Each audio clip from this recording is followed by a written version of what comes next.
Varro stepped into the silent chamber with care. His large dark eyes scanned the room, alert for movement. The air was still, heavy with the smell of metal and burnt wires.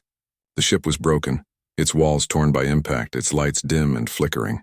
He expected danger, but what he saw made him stop in his tracks. There, on a simple bunk at the far side of the chamber, lay a human. The figure was resting, chest rising and falling in slow rhythm. The human was not tied, not guarded, and not afraid. The human was simply sleeping. Varro tilted his head in confusion.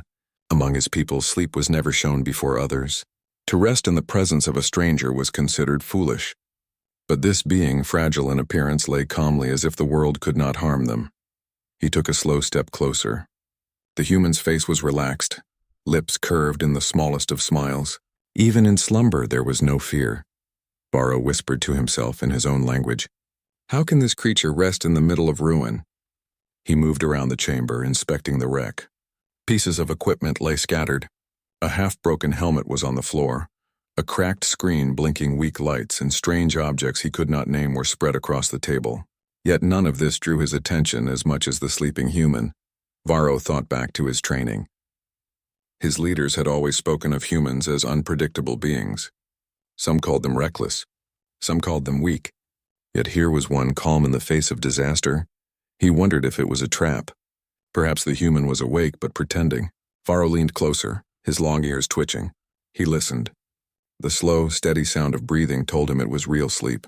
Still, he did not understand. He crouched near the bunk and studied the human more carefully.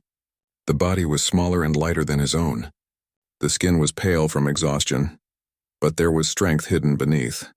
A blanket was wrapped loosely around the form, showing that the human had not even prepared defenses. Varro thought, if this were me, I would stand ready with weapon in hand. Why is this human so unguarded? Minutes passed. Varro stayed silent and watchful. The room seemed to grow quieter with every heartbeat. He realized he was waiting to see if the human would wake or if something else would happen. A faint sound outside reminded him of the world beyond. The planet's winds howled through cracks in the ship. Dust drifted in from broken panels. The storm outside was fierce, yet inside the chamber this fragile being slept peacefully. Varro felt something stir in his chest. It was not anger, not fear. It was something he did not have words for, a mixture of wonder and respect. He remembered how his people treated sleep as weakness. They believed that to close one's eyes was to invite danger. They built machines that watched over them, never trusting the natural silence of rest. But here was a human showing no fear of being watched, no fear of being harmed. Varro sat back against the wall. His claws tapped the floor lightly as he thought, perhaps humans were not careless. Perhaps they were confident. The thought unsettled him. If this human could rest so openly in the face of ruin, what kind of inner strength did they carry? For a long time, Varro did nothing but watch. He felt as though he was looking at something sacred, though he could not explain why. Finally, the human shifted. A small sigh escaped their lips. The eyes remained closed, but the hand moved slightly across the blanket. Varro froze, wondering if the human had sensed him, but no. The breathing returned to its steady pace. The alien whispered again, "You should not sleep when danger is near, yet you do. Why?" He thought about leaving. He could report back that he had found a survivor. Yet something told him to stay. There was something to learn here, something hidden behind this simple act of rest. Varro's people prized strength in battle, speed in thought, perfection in control. But the human before him showed strength in a way he had never seen. Strength in calmness, strength in trust, strength in silence. He remained there for what felt like an hour, listening to the breath of the sleeper, the hum of broken machines and the storm outside. At last, Varro understood why he could not leave. This was not weakness. This was a mystery, and mysteries, he knew, often held the greatest truths. The human stirred at last. The steady breathing grew uneven, and the eyelids trembled before opening. Varro, who had been waiting for this moment, felt his chest tighten. He prepared himself for alarm, for fear, for the sudden burst of panic that any being would show when waking to find an alien watching. But it did not come. The human's eyes opened slowly, calm as morning light. She looked at Varro with quiet awareness. There was no scream, no rush for a weapon, not even a flinch. Instead, she sat up, rubbed her eyes, and spoke with a soft tone. "You are not part of my crew," she said. Her voice was tired but steady. Varro did not answer at once. His mind searched for words in the common tongue. "I am not. I came from outside. I found your ship." The human nodded as though this explained everything. She pulled the blanket aside and swung her legs off the bunk. Her movements were careful, not hurried, as though she had been expecting company. Varro stared. He could not understand this behavior. Among his kind, waking in such a situation would bring instant alarm. But this human looked at him with the same calmness she had shown in her sleep. She reached for a small container on the table, opened it, and drank. Then she held it out toward him. "Water?" Varro blinked. "You offer me water?" "Yes," she said. "You look like you need it." He hesitated. His people rarely accepted food or drink from outsiders, but the simple act of offering touched something deep inside him. Slowly he took the container and sipped. The liquid was warm and faintly bitter, but it refreshed him. The human gave a small smile. "Good, my name is Mira. What is yours?" Varro felt a strange pressure in his chest. To give one's name was a sign of trust. After a pause, he answered, "Varro. Mira and Varro," she repeated, as if fixing the names in her memory. "Now tell me, Varro, what brings you here? Are you stranded like me?" Varro shifted uneasily. "My ship still flies. I was sent to search this place. I found your vessel broken. I expected no survivor." Mira glanced around the damaged chamber. "It was a rough landing. I lost the rest of the crew. Only I remain." Her voice was steady, but her eyes carried weight. She did not hide her grief, nor did she let it rule her words. Varro studied her face. Most beings would break under such loss, yet this human sat upright, speaking plainly, offering water to a stranger. He wondered again how she could be so calm. "You were sleeping," Varro said at last. "How could you rest when danger surrounds you?" Mira looked at him, her gaze direct. "Because I needed to. Sleep keeps the body alive. Fear does not. If I waste myself with worry, I will be too weak when the real trial comes." Her answer struck him like a sharp stone. He thought of his own people, who never closed their eyes in danger. They trusted machines, not themselves. They believed constant alertness was the only way to survive. But here was a human who trusted rest even in ruin. "You do not fear me?" he asked. She tilted her head. "Should I?" "I am not of your kind. I could harm you." Mira gave a slow shrug. "Then you would have done so already. Instead, you sat and watched. That tells me you are curious, not cruel." Varro was silent.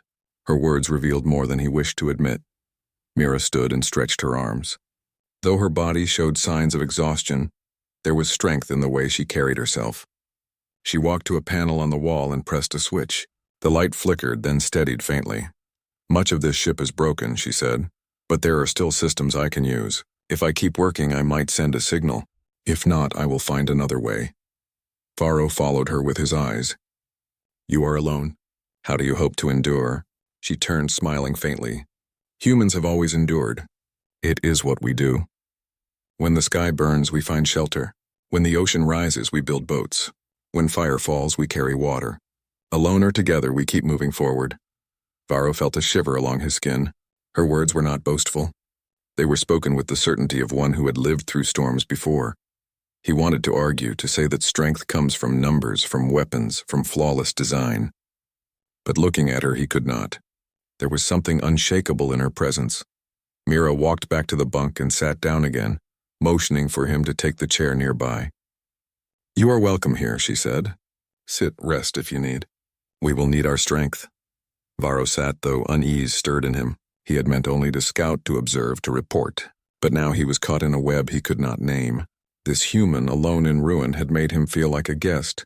They sat in silence for a time. The storm outside rattled the walls. Dust trickled from above.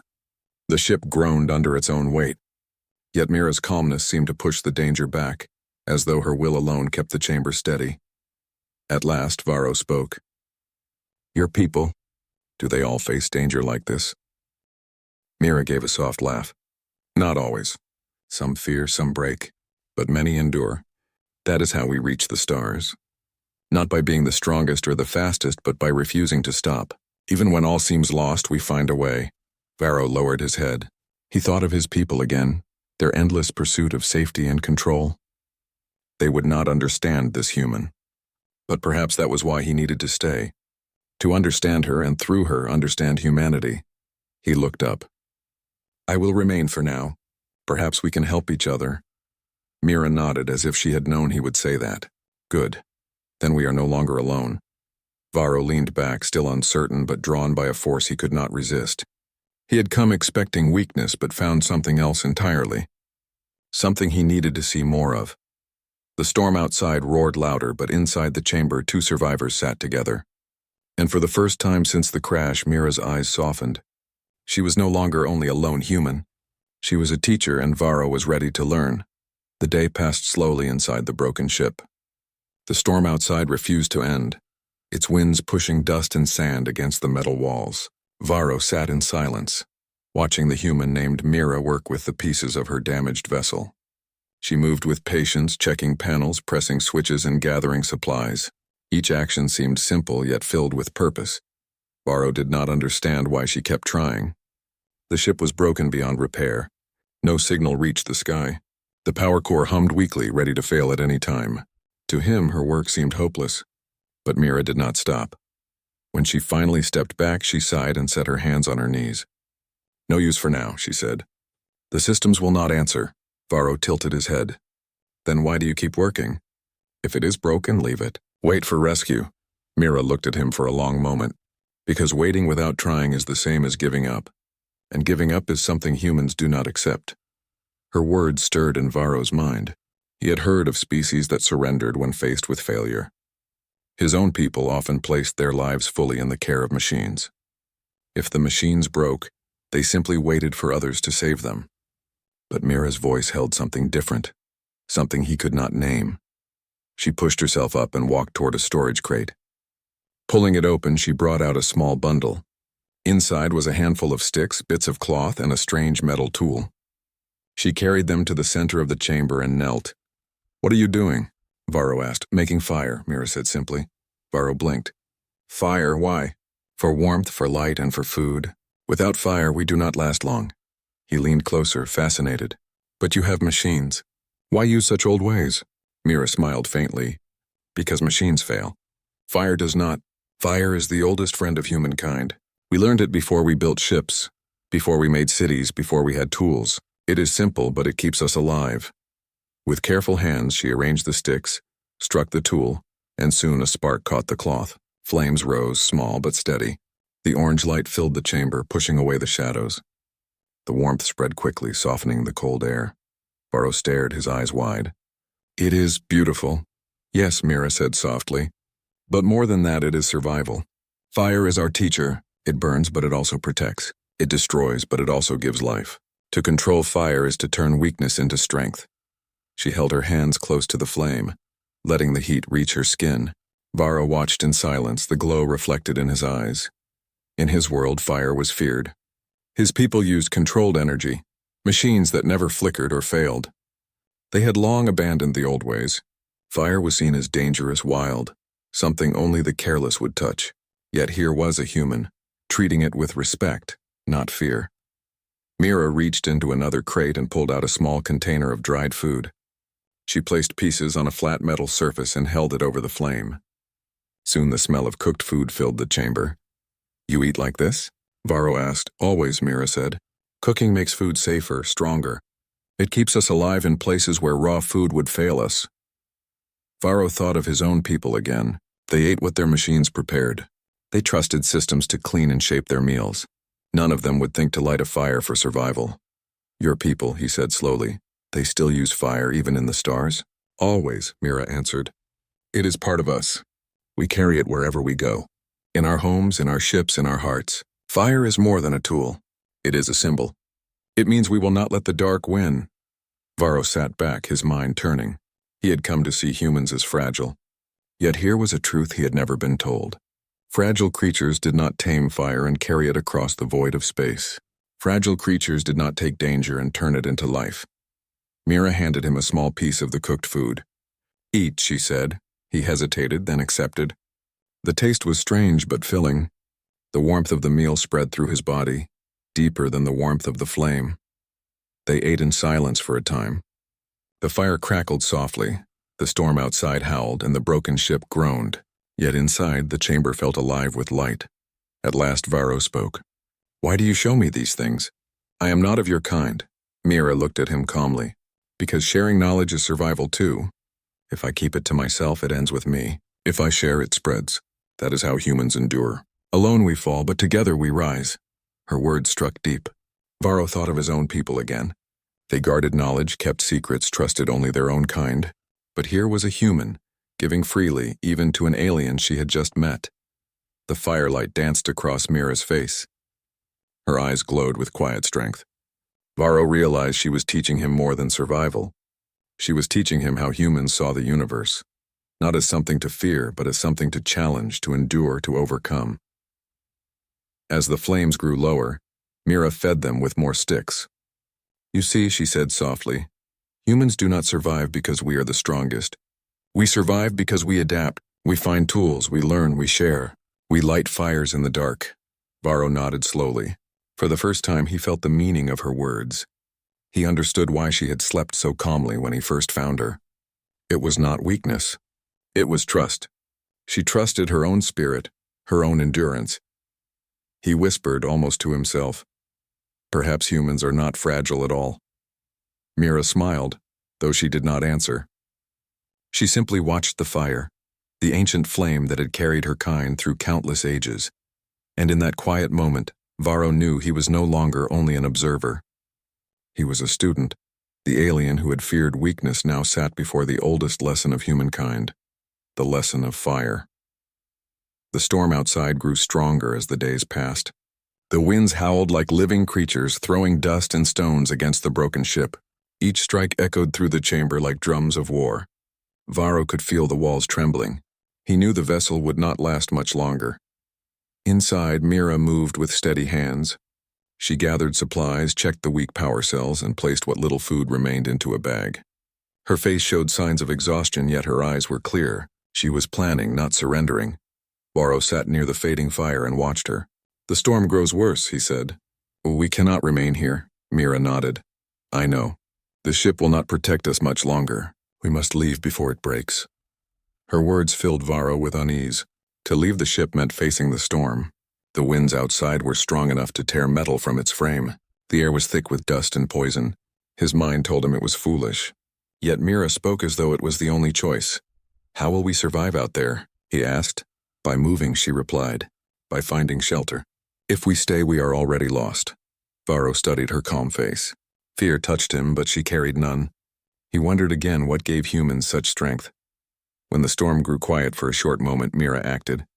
She tightened her boots, wrapped cloth around her mouth, and adjusted her jacket.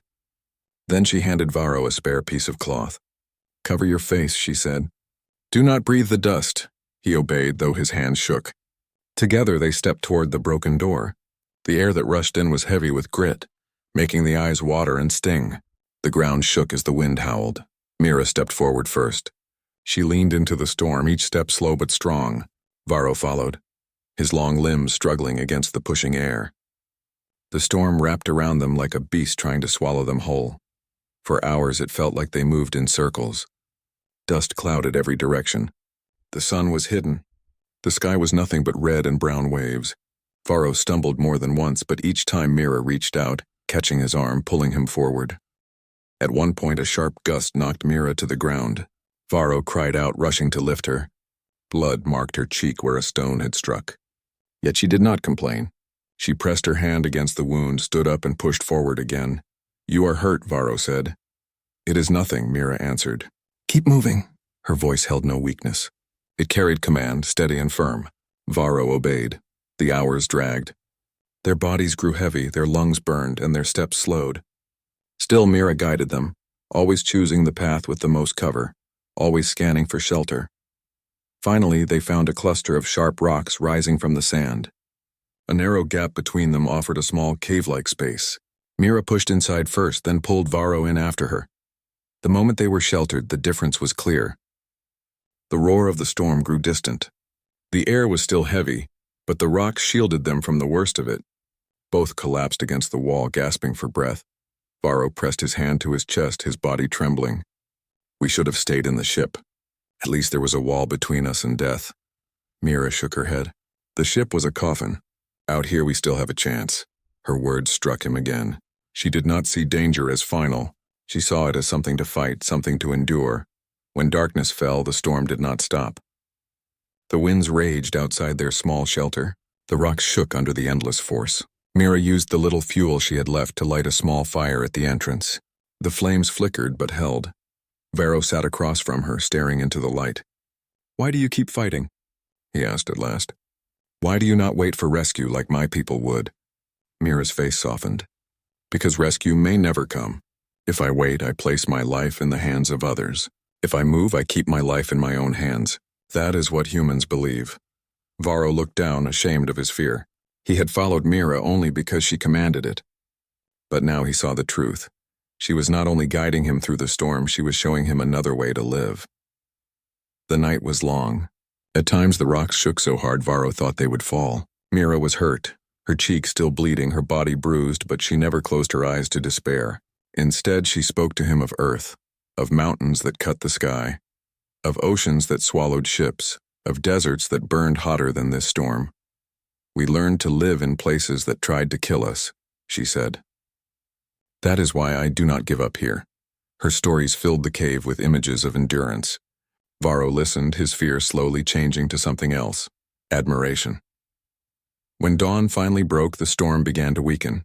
The wind was still sharp, but the air grew lighter. Mira stood, her body stiff but ready. She looked at Varro with tired eyes, yet her voice was strong. "We move again." Varro rose, though his legs shook. "Where will we go?"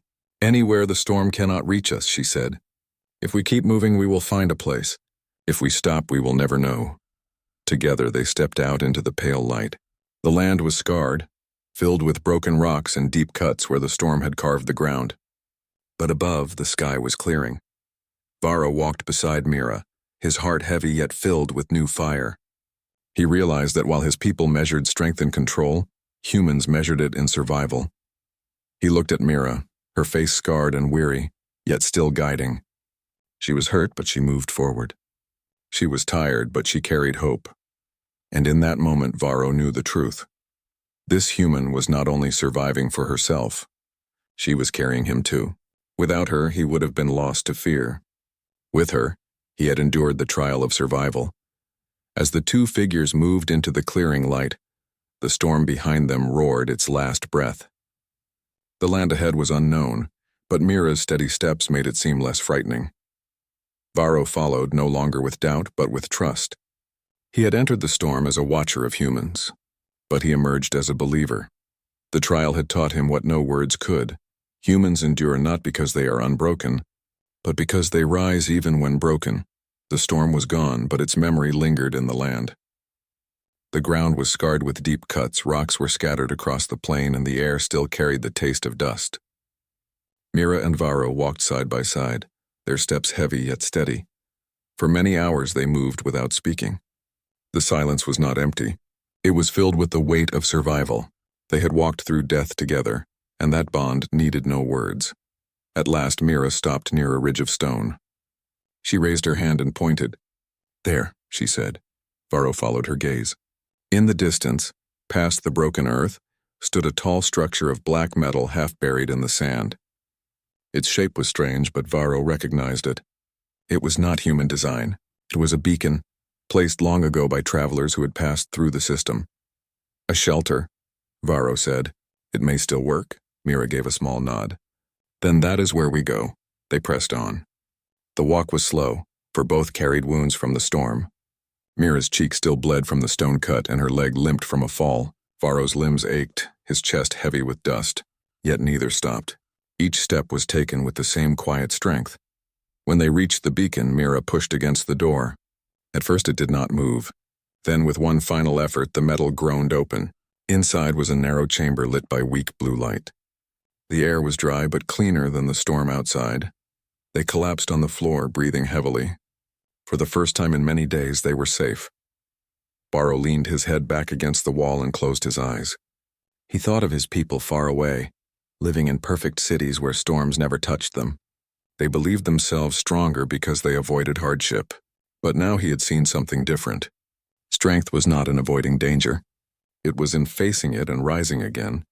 Mira sat across from him, her hands resting on her knees. She looked tired, yet her eyes still carried fire. Varro studied her in silence before speaking. "When I first saw you, you were sleeping," he said. "I thought it was weakness. Now I understand it was strength. You trusted yourself enough to rest even when danger was near." Mira smiled faintly. "Sleep is how we prepare for what comes. Humans rest not because we are careless, but because we know the fight will be long. We gather strength before we face the storm." Varro nodded slowly. "Your people are different from what I was told. They said humans were fragile, reckless, too quick to burn. But I have seen you. You are not fragile. You are unbreakable." Mira gave a soft laugh. "We break, Varro, many times, but we do not stay broken. That is the truth of us. We fall and then we rise. That is why we endure." Her words sank deep into him. He thought of his leaders who measured strength in control and perfection. They would never understand this human way of thinking. But he did now. He had lived it. The beacon chamber provided little comfort, but it was enough. Mira used the remaining fire sticks to cook another small meal. Varro ate with her, both silent, both knowing words were no longer needed. When the meal was finished, Mira leaned against the wall and closed her eyes. "If this beacon still works," she said, "it will send a signal. Someone will come, though we do not know who." Varro looked at the glowing panel. Weak pulses of light ran across it, slow but steady. Yes, the beacon was alive. It would call. He turned his eyes back to Mira. She was resting again, her breathing steady, her body marked by scars but her spirit untouched. Watching her, Varro felt something he had never felt before. Hope.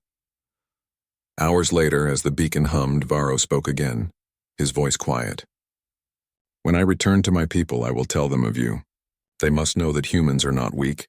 They must know that strength is not in machines or walls, but in the will to endure." Mira opened her eyes and looked at him. "Tell them the truth. Tell them that humans light fires in the dark, and that we rest because we trust we will rise again." "I will," Varro said firmly. The days that followed were calm. The storm did not return. They remained in the beacon chamber, waiting for rescue. Varro learned more of Mira's world, of the endless challenges her people had faced. She told him of frozen lands where humans built warm shelters, of deserts where they carried water across miles of sand, of skies where storms raged yet ships still sailed. Each story carried the same lesson. Humans endured not by strength alone, but by refusing to surrender. Varro shared stories of his own people, of how they built perfect machines to keep danger away. But as he spoke, he felt shame. He realized that in their search for safety, his kind had lost something important, the courage to face the storm. On the 7th day, the beacon answered. A ship descended from the sky, its lights cutting through the dusty air. The sound of engines filled the plain. Varro and Mira stood at the door of the beacon, watching as the vessel landed. The hatch opened and figures stepped out. They were Varro's people, tall and robed, with eyes sharp and questioning. They looked first at Varro, then at the human beside him. "You survived," one of them said, surprise in his voice. Varro stepped forward. "Yes, I survived because of her." He pointed to Mira. "This human carried me through the storm. Without her, I would not be here." The other stared, unsure what to say. Humans were not supposed to be strong. Yet here was proof.